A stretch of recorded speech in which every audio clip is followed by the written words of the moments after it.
On this prequel episode, we've got our First Blood fan polls, we're learning about fairy tales, and previewing Tangled / Rapunzel.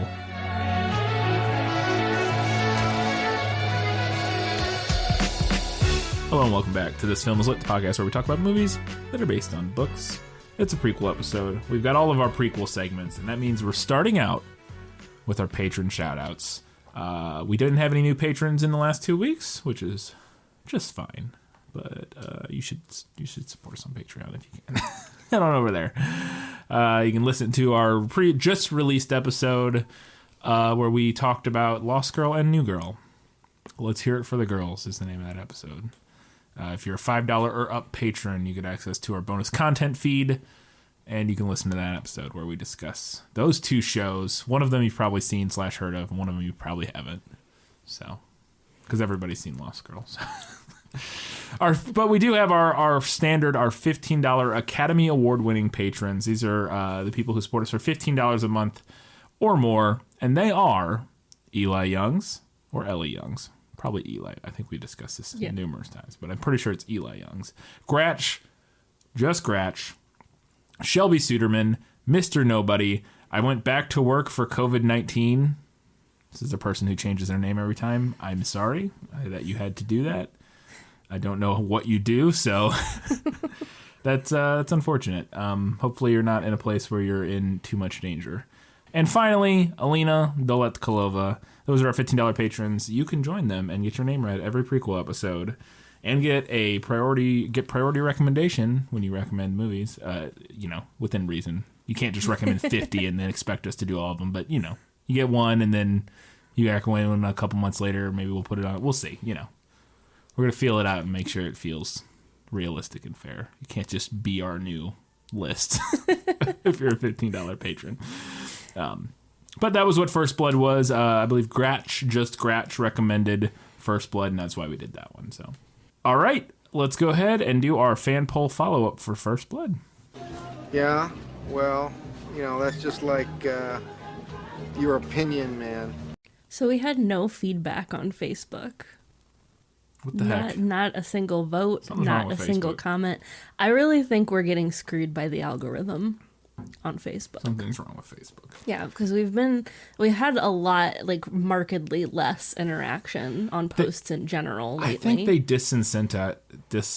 think they push polls down. I don't think Facebook likes polls. I think I remember reading about this. I don't do actual polls anymore. I post a picture with the reactions. I think they also don't like that. I think that the polls in general and those kind of reaction phishing things, now obviously a little different for us because we're not trying to, but they generally, I remember when I worked in news, this is a thing we talked about all the time, is that Facebook and polls, it can do really well when you have a built-in audience, but the Facebook, for whatever reason, doesn't like polls, supposedly, and so it does not promote that content.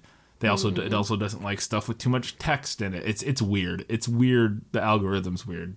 All algorithms on all social media and YouTube and stuff is weird. But so it's Well, maybe I'll just look into the keywords and avoid words like vote or poll. Yeah, I think that may be part of it. If you avoid that, maybe might help.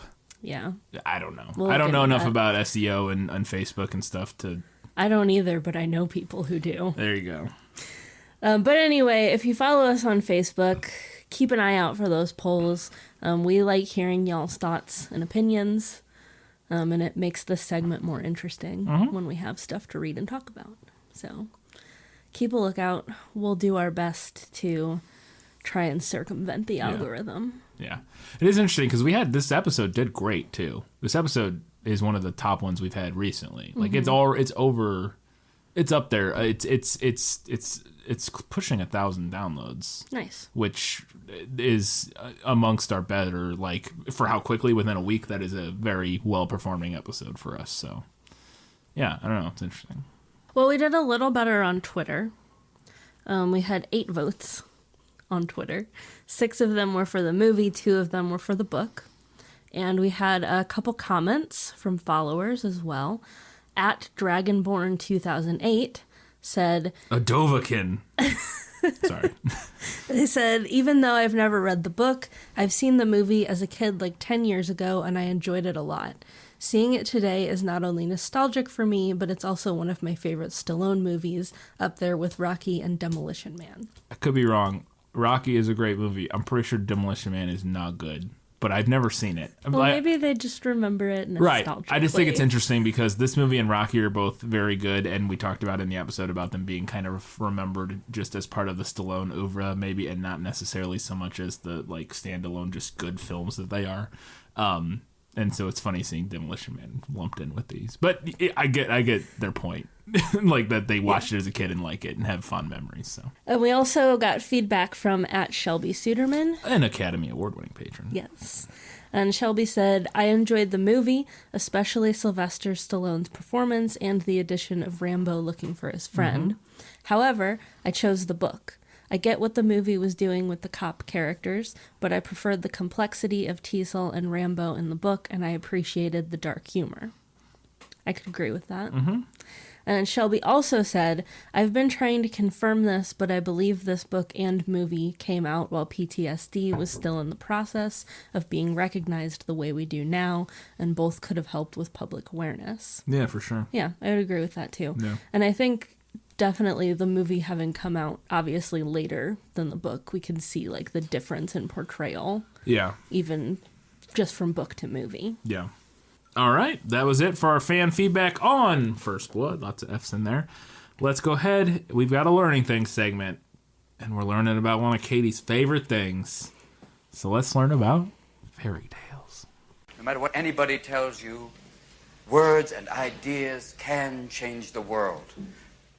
This is one of my favorite things. So I've mentioned on here before, I did my master's thesis on fairy tales. I actually wrote a collection of fairy tales. It was a creative thesis, but I also did obviously quite a good bit of research for that. It's a master's project after all. For a while there, and I mean, it is something that I would love to do, but money and also job opportunities. But for a while there, I did have my eye on a couple of PhD programs in folklore studies. Yeah. This is my wheelhouse. This is a thing that I really like. Yeah. So if you've ever wanted to hear me pop off about fairy tales, strap in. This is your episode. So a quick definition first. A fairy tale is a genre of folklore. Typically takes the form of a short story. Sometimes fairy tales are often called wonder tales or magic tales. Obviously, they don't all feature fairies. No. So that makes sense. But fairy tales is the well-known term. It's kind of the accepted overarching umbrella term for the entire genre. Yes. Fairy tales are often thought of as morality stories, although that's not necessarily a requirement of a fairy tale. And in fact, a lot of them don't have a clear moral or lesson at the end. Yeah. But my goal here isn't really to explain to you guys what a fairy tale is. I'm sure most of you know what a fairy tale is, or at least have a pretty good idea of what a fairy tale is. I actually want to talk about fairy tales from a slightly more academic perspective. I promise that's not going to be boring. But maybe think of this segment as a sort of primer for understanding how I'm going to discuss both Rapunzel and Tangled, and how they're similar and how they're different. So fairy tales began as an oral tradition, meaning that they were primarily told aloud and not written down for most of their history in the larger scope of things. Fairy tales have developed across hundreds, for some even thousands, it's thought, of years. Each time a story is told, it goes through natural changes. Maybe the teller makes those changes on purpose with the goal of improving the story or making it appeal to a specific audience more, or maybe they just don't tell it quite right. You know, they don't remember every single detail, they make little changes. That's what happens when we tell stories, regardless of what kind of story it is. Even when you tell stories about your own life, every time you tell them, they change a little bit. Yes. It's the nature of the beast. And then an interesting side effect is that it actually like legitimately changes your memory of if you're telling a story that is a memory, the actual retelling where you forget and change it then cements that changed memory in your head. Our memory is a fickle thing, but yeah. Anyways. So fairy tales have also developed across countries and across cultures. Some fairy tales traveled. For example, the fairy tale that we would recognize as Beauty and the Beast is thought to be around 4,000 years old. Oh, wow. Possibly coming from either the Mediterranean or the Middle East. There's a little bit of contention there. But traveled to Europe and became closer to the story that we recognize today while it was being retold in France, which is partly why the Disney version is set in France. That's another big reason that fairy tales change and have different variations. Someone telling the story in a different country is going to change that tale to reflect the local flavor. Different cultures find different things appealing, find different things relatable, etc., etc. Yeah, exactly. Now, a lot of fairy tales have traveled. Most of them have traveled. Some fairy tales can actually be traced back to multiple cultures and seemingly developed independent of each other. For example, some of the oldest variants of Cinderella come from Egypt and China. Both variations recognizable as Cinderella, but can also be traced back to those cultures before those cultures had come into contact with each other. Cinderella actually has one of the most variations of any fairy tale. Almost every culture has something that is recognizable as Cinderella. And that probably comes back to essentially the universality of the human experience. Yeah. It is a lot of stories are similar because a lot of humans are similar. Yeah. Yeah. As it turns out, we're As a it lot turns more out, alike yeah, than we are different. We're not really all that different as it happens. So every fairy tale has variants, sometimes hundreds of variants. Those variations are all about context. Each one reflects the time that it was told in, the place that it was told in, and the person telling it. So think of each fairy tale that you know as a giant family tree with tons of branches. Okay? The folklore studies for this term is story morphology. Sweet. That's a cool term. Now, moving forward in our little timeline here, as the written word became more prominent, fairy tales began then to be collected and recorded. So they became a little bit less of an oral tradition as time went on. We'll look at the Grimms as an example because they're probably the best known example. In the Western world. Yes, in the Western world, for sure. Jakob and Wilhelm were actually academics. They were cultural researchers.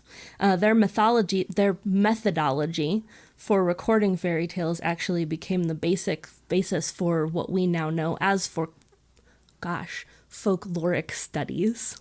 I'm excited. I'm talking too fast. You're fine. You're good. But there is one thing that we have to get straight here. The Grimms did not write these stories. They conducted interviews. They wrote adaptations. They slapped their names on a collection. Their versions of the stories are simply another branch on that family tree. Okay? They didn't create these stories whole cloth. No. Side note to this, the Grimms are actually also largely responsible for our perception of a fairy tale as a morality story meant for children. Somewhere along the line, they realized that they could sell a lot of books to dour Victorian-era parents by sanitizing the stories and tossing a moral at the end. Mm-hmm. More on that later. So I think stories are a very different beast than how we think about them today. Stories today tend to have copyrights. They tend to belong to corporations, which means there's such thing as a canon or an official version of each story and its characters. Mm-hmm. Now, fairy tales and all folklore are not this. There is no such thing as an original, official, or definitive version of a fairy tale. There are some that are most well known, and we can also have earliest known or earliest recorded, but that's as close as we get. If you talk to anybody who's into folklore studies, that's how they're going to talk. And I wanted to prime you guys for this because that's how I'm going to talk. Okay. So anyone who tells you that there's an original or official version of a fairy tale has no idea what they're talking about. That's my little PSA here. A lot of people are just not super well informed. Yeah. But if you ever have somebody try to like sound like they know what they're talking about and they're like, oh, the original Cinderella, that person is talking out of their ass and they're not to be trusted. So there's an Italian proverb that's popular among folklorists, which translates roughly to the fairy tale has no landlord. No one owns a fairy tale. Not the Grimms, not even Disney. Look, I love Disney. I think legally they do own quite a few, but they own their versions of them. I know. They don't own the actual stories. Yeah, obviously they don't because we see other versions made. That's the reason why Shrek can have Snow White in their story. Yeah, and why there are Little Mermaids from random production companies like that one a few years ago. And Disney doesn't own those stories. Yeah.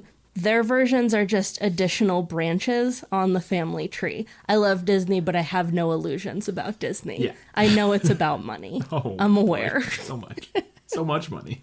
All the money. So where am I going with this? This is my second PSA of the Learning Things segment.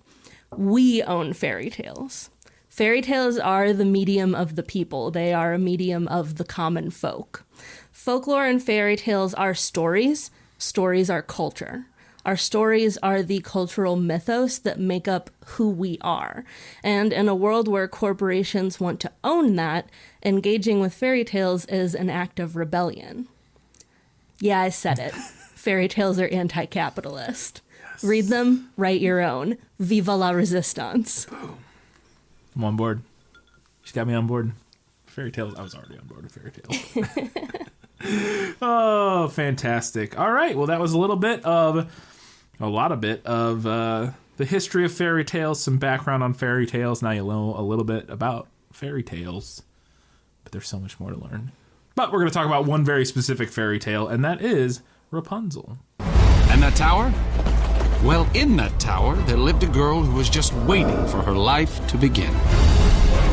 We really hit it off. How you doing? Gentleman that I am, I decided to help her. I'm prepared to offer you a deal. She could not resist me. I didn't want to have to do this, but you leave me no choice. Here comes the smolder.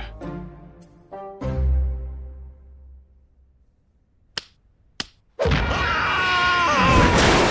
right, so the Rapunzel that we are most familiar with, the story that comes up in our minds when somebody says Rapunzel, is a German fairy tale recorded by the Brothers Grimm, published in 1812 as part of the collection Children's and Household Tales.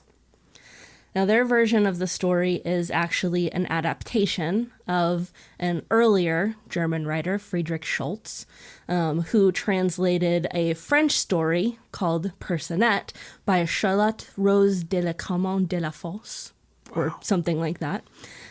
Which itself was influenced by an even earlier Italian tale, Patrocinea, written down by Giambattista Basile.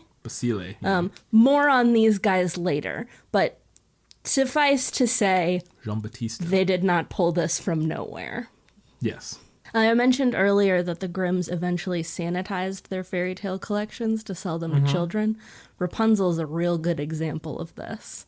The 1812 publication that I mentioned earlier retains the out-of-wedlock pregnancy that eventually reveals the prince's little visits. But in the 7th edition of Children's and Household Tales, which was published in 1857, the prince's clandestine visits are revealed when Rapunzel absent-mindedly asks the witch why it takes her so much longer to climb the tower. So they took that pregnancy, they just cut it right out. Prince climbs it quick because he's about to get some. He's ready to get up there. He's like, let's go. So Rapunzel is classified as type 310, the maiden in the tower, in the Arne Thompson classification system for folktales. I didn't talk about this quite yet. Arne Thompson Uther Index, or the ATU Index, is a system of cataloging folktale types that is used in folklore studies. So basically what it does is identifies similarities in various stories across cultures and then uses those similarities as a method of categorizing the stories. Oh, that's really interesting. Okay. So there are a lot of different types that your fairy tale can be. Yeah. Rapunzel falls into type 310, archetype the Maiden in the Tower. Huh. I had no idea that existed, but that's super interesting. I mean, it makes perfect sense. I love the Arne Thompson Index. Oh, it's really neat. Yeah.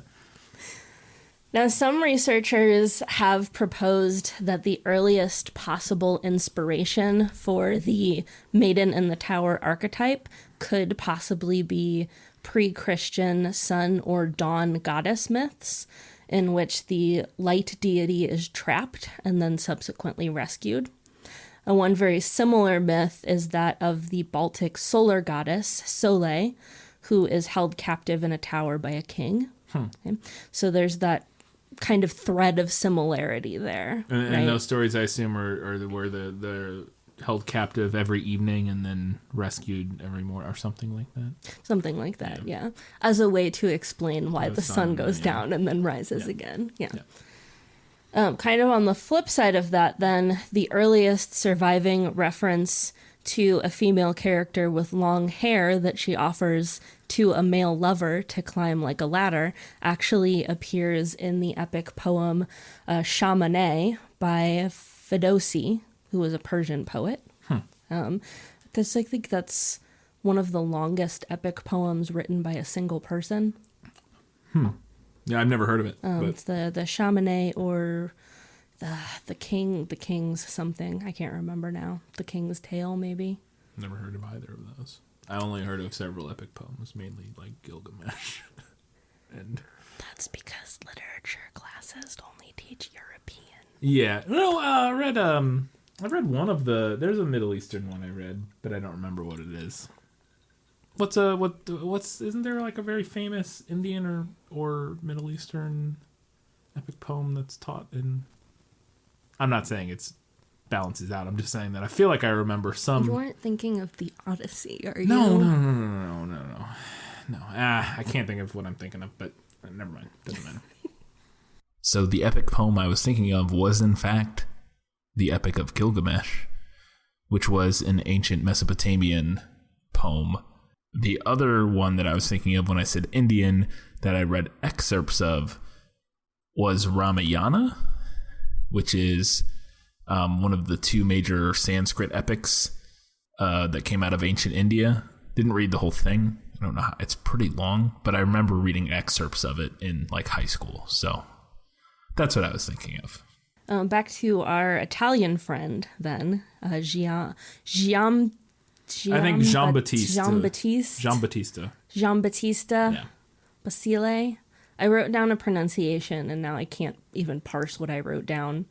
It's Basile, and then it's like it's either Giambattista or Giambattista. Yeah. Either one. Giambattista Basile. Petrocinea. Yeah. Is what he wrote down. That's the earliest record of a story that we might clearly recognize as Rapunzel. Personette, the French variant of the story that I mentioned earlier, I thought this was interesting, I didn't know this before I started researching, was published by Charlotte Rose de Camon de la Force while she was confined to an abbey due to perceived misconduct during service in the court of Louis XIV. Wow. Yeah. She was a prominent figure in the Parisian salons and a contemporary of Charles Perrault, who published the most widely known version of Cinderella. Lots of people writing fairy tales in France right around that time. Yeah. So the name Rapunzel, some of you might already know this, refers to a type of leafy green.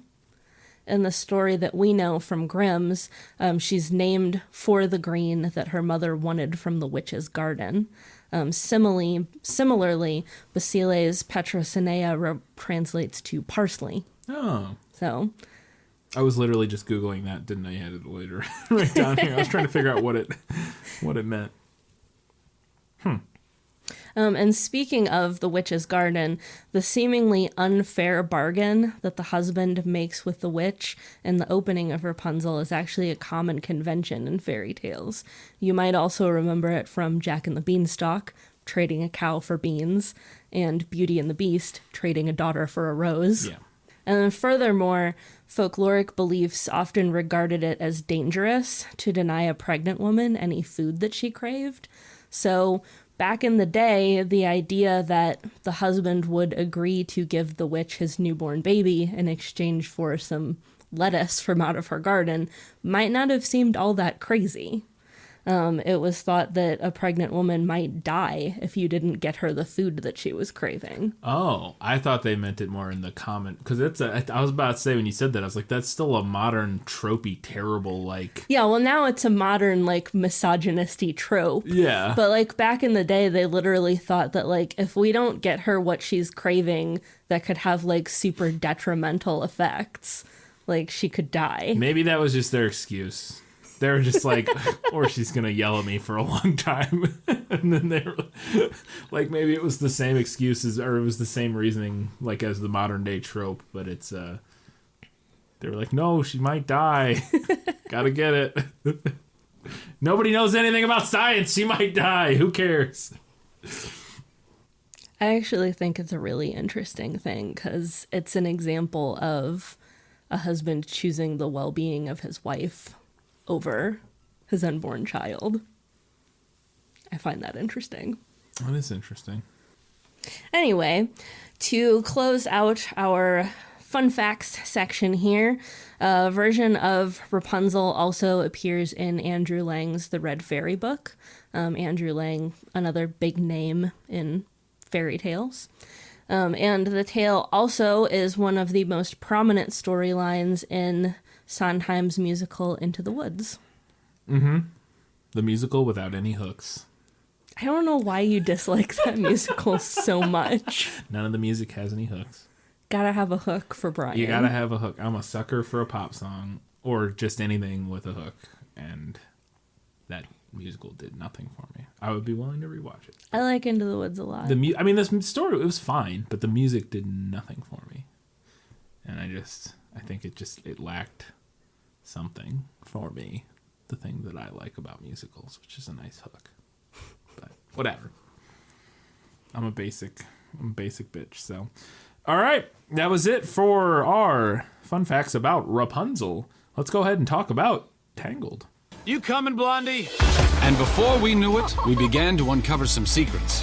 I have to know what they are. I mean, this is serious stuff that just might turn this kingdom upside down. Flynn? Run! Head down. Head down. Arms in. Arms in. Knees apart. Knees apart. Knees apart. Up. Look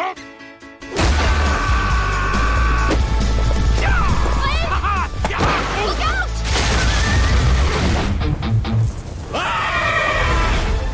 So Tangled is Disney's 50th animated feature. It was released in 2010 and directed by Nathan Greno and Byron Howard. Greno hasn't done a whole lot of other stuff. Both of them worked for Disney. And like most of Disney's people that direct eventually, they were animators and did a million different things on different Disney movies. But Byron Howard also directed, or Brian Howard, also directed Bolt and Zootopia, co-directed those. Nathan Greno did not, actually left the studio and now works for some other studio eventually. It was written by Dan Fogelman, who also wrote Cars, Bolt, and writes on This Is Us. I think it's still on.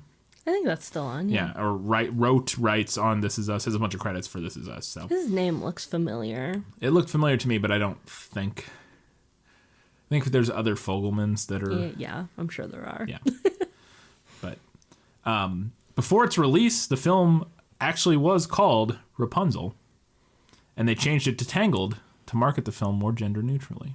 Interesting.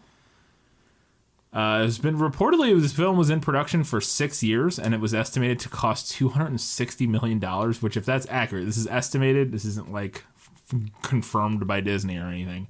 But if it did cost that much, it would make it the most expensive animated film ever made and one of the most expensive films ever made, period.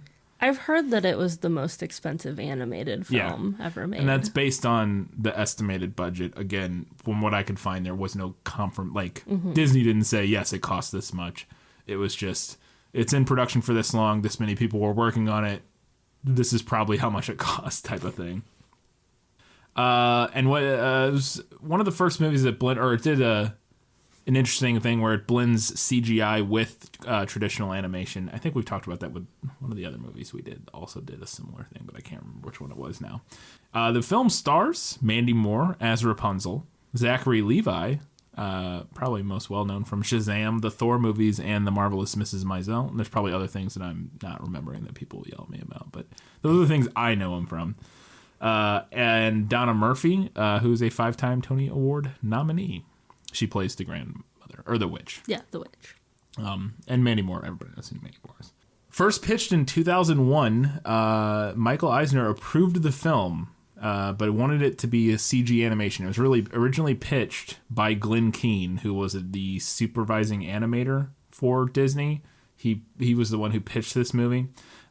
He wanted it to be traditional animation, because this is right where they were making that transition, right around 2000. And it was announced in 2003, once they decided on it being CGI. It was announced in 2003 as Rapunzel Unbraided, and then scheduled for a 2007 release. And you'll notice, I thought that was interesting that it was called Rapunzel Unbraided, because then it became Rapunzel, and then right before it was recently or close to its release, they changed it from Rapunzel to Tangled, which kind of harkens back to the Unbraided. Yeah, it a does. little bit, which I thought was interesting. And so I thought this was interesting. Glenn Keane, like I said, who was the supervising animator and who pitched Rapunzel, described that version of it that was originally pitched in 2000, or that was in production in 2003, as a Shrek-like version of the film. Oh, no. Keane said of the original plot, quote, "It was a fun, wonderful, witty version, and we had a couple of great writers," didn't say who it was, "but in my heart of hearts, I believed there was something much more sincere and genuine to get out of the story, so we set it aside and went back to the roots of the original fairy tale," end quote. They then pushed the film back to 2009 so that Keane had more time to work on the story. Eventually, though, Keane would step down. He was one of the directors originally, and he had to step down from directing because he had a heart attack in like 2008 or something like that, or even earlier than that. But I had the year and I forgot what it was. But he stepped down and the other directors took over. Mandy Moore auditioned for the role, along with a bunch of other people that we'll mention here in a second. But during her audition, she had to sing something. And she could have been like a Mandy Moore, but she sang something, and the song she sang was "Help Me" by Joni Mitchell, which I thought was interesting. An interesting choice when you're auditioning for a Disney role, because I listened to it, because it didn't immediately jump to me. I mean, I know what Joni Mitchell sounds like, but that song didn't immediately jump into my head, and it's not a song I would necessarily pick if I'm like, oh, I want to be a Disney princess. I want to be a Disney princess. I'm not sure I would pick that song. It does have an interesting, it would require an interesting range, I think, is what it sounds like when I listen to it. But that might be why she picked it then. Potentially, yeah. It sounds like to me it sounds like a complicated song to sing, as a complete layman in terms of like vocal knowledge, but it sounds like a kind of a difficult song to sing. So during the development of the film, one of the most difficult problems was with the plot was how them figuring out how to get Rapunzel out of the tower without the movie immediately ending. Because if they did, she had thereby escaped her mother and did not have any other specific objectives to pursue. And so during one of their meetings, an animator floated the idea of mysterious floating lanterns. They took that and they ran with it. So I already know that's not in the book. After watching the finished film, I thought this is interesting. Mandy Moore was disappointed because she felt that her voice sounded shrill. And then Zachary Levi thought that his performance sounded incredibly nasally. Interesting. I also don't have this one in here, but they did not. They only were in the same room once during the recording of the entire film, and that was when they were in recording one of their songs together, and they were in the room with the orchestra, like performing. But apart from that, they weren't together at all. Didn't even meet each other until that moment. As a counterpart to the appealing and cute design of Rapunzel, the directors wanted to make Flynn Rider, quote, the most handsome, most attractive male lead Disney has ever had, end quote. And then they held, and this is a quote, a large, hot man meeting, end quote, where they gathered 30 women from the studio and asked them what they considered attractive in a man. I have heard tell of the infamous hot man meeting. They brought the women then brought in hundreds of images of their favorite male actors and celebrities, which they tore apart and pasted back together to create the most attractive man. After much deliberation, the look was narrowed down to one concept drawing. It's a little problematic, maybe. I mean, all I can imagine, and now, not to say that it's the same, but imagine that situation reversed. Woof. It's happened, I'm sure. Here's the thing. It's definitely happened. Mm-hmm. So it's not, but it is one of those things that's a little like, interesting. It was 2002, so, or whatever. So existing technology continued to present difficulties during the production of the film, and in particular the hair. Obviously, the hair is a big part of the film, a big part of the animation. And then one of the senior software engineers at Disney spent 6 years writing programs to make the hair move how they wanted it to. And it took all the way up until January of 2010, and even in January of 2010, and if you recall, this movie came out in 2010. Yeah. They still weren't sure if the hair would work in the final render of the film. They ended up solving that problem in March using some technology that had been developed recently. For Bolt, I believe, is what I read, is they used some of the technology they used in Bolt, and that kind of got them where they needed to be. This is the first animated Disney princess film to get a PG rating. Was it because of the blood? I don't know. I don't remember enough details about the movie to know what... I mean, if there is blood, I would say yes, but I don't remember. I feel like I could be misremembering this, but I feel like at the very end, you can see some blood. We'll have to look. It could be. It also could just be innuendo. We're getting into that. Oh yeah. We're getting into that stage where there's a little more adult innuendo in Disney films. So that potentially could be it. I don't know. We'll have to see. Because it'll say in the it's an MPAA rating or whatever. It'll say for blood and gore or for adult content or whatever. Yeah. Rapunzel and Flynn apparently can both be seen in Frozen. Yeah. I did not know that. They're part of the crowd when the palace gates open for Elsa's coronation. This is an interesting fun fact. So it said Mandy Moore auditioned and got the part. 2 other people auditioned for Rapunzel, did not get the part. Those 2 people, Kristen Bell and Idina Menzel. Which, that's got to be a feather in Mandy Moore's cap. Yeah. She's like, oh yeah, just beat out Kristen Bell and Idina Menzel for a Rapunzel role. No big deal. Well, she's probably regretting it now, wishing she had missed out on that one. Caught that frozen gravy train. Not that, I mean, this movie did well, as I'll mention here in a second, but didn't do Frozen well. Film has an 89% on Rotten Tomatoes, just critically acclaimed across the board, and audiences loved it.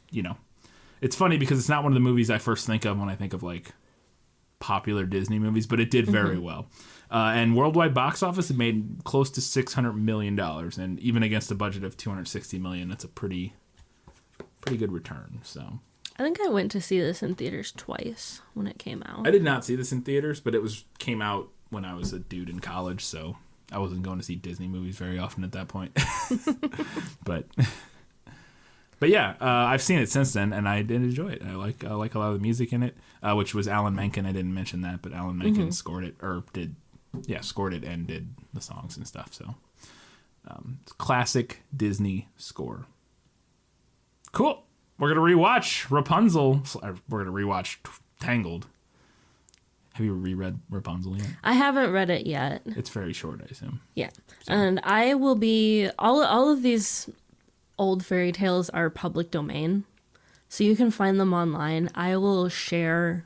I'll find a good version and share it online for you guys. Yeah, so you have no excuse not to read and watch this one. If you have Disney Plus, you can watch it, and you need to get Disney Plus so then you can watch Hamilton in, was it July? Or? Yeah, it was July. Yeah, so you gotta have Disney Plus so you can watch Hamilton in July.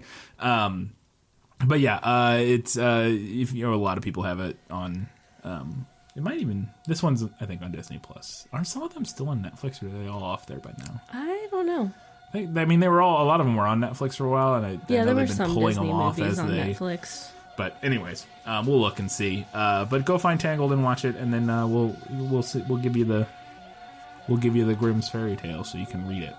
Shouldn't take very long, and then you can finally be all read up and watched up for an episode.